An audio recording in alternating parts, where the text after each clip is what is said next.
টি-20 cricket মানেই পাওয়ার heating, সীমিত ওভারে বল উড়িয়ে মারতে পারাটাই আসল খেলা।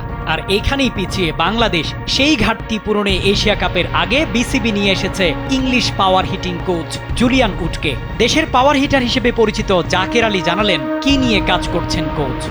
আমি বলছি এটা যে যারা টাইমার তাদেরকে কিভাবে আরও 4-5 মিটার ইমপ্রুভ করা যায়। টাইমারদের কিন্তু সে পাওয়ার হিটার হতে বলে নাই, টাইমাররা টাইমারই থাকবে। তো তারা টাইমিং করে তারা কিভাবে তাদের মানে শর্টসটাকে আরেকটু 4-5 মিটার 6 মিটার আরেকটু বাড়াতে পারে। তো এটা হলে কী হবে, যেটা আউট হতো সেটা 6 হয়ে যাবে। তো আউট হলে তো বেসিক্যালি কিছুই আসতেছে না, 6 হলে নেক্সট আরেকটা সুযোগ আসবে, বড় রান করার সুযোগ থাকবে। তো এই জিনিসগুলোই যে কয়টা সাউন্ড বের করতে বলে ওটা বের করা যায় তখন ভালো লাগে, কিন্তু অনেক ফোর্স লাগে এটা বের করতে, সাউন্ডটা বের করতে ফোর্স লাগে, আরও এফোর্ট দিতে হয়। তো এই জিনিসগুলো কন্টিনিউয়াসলি কাজ করলে অবশ্যই কাজে দিবে। ওয়ালটন এখন দেশের সীমানা পেরিয়ে পৌঁছে গিয়েছে 50টিরও বেশি দেশে।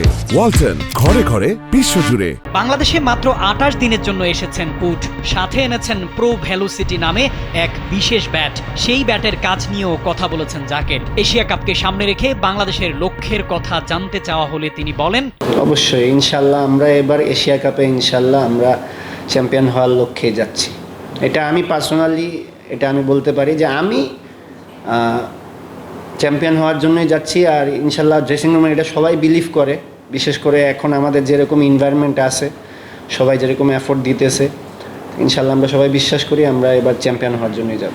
আসন্ন এশিয়ার শ্রেষ্ঠত্বের এই লড়াইকে সামনে রেখে চলছে জাতীয় দলের ক্যাম্প। তার আগেই ঘরের মাঠে নেদারল্যান্ডসের বিপক্ষে 3 ম্যাচের টি-20 সিরিজ। নেদারল্যান্ডস বধের পর বাংলাদেশের লক্ষ্য এশিয়া কাপের শিরোপায়। শামীম খান, কালবেলা।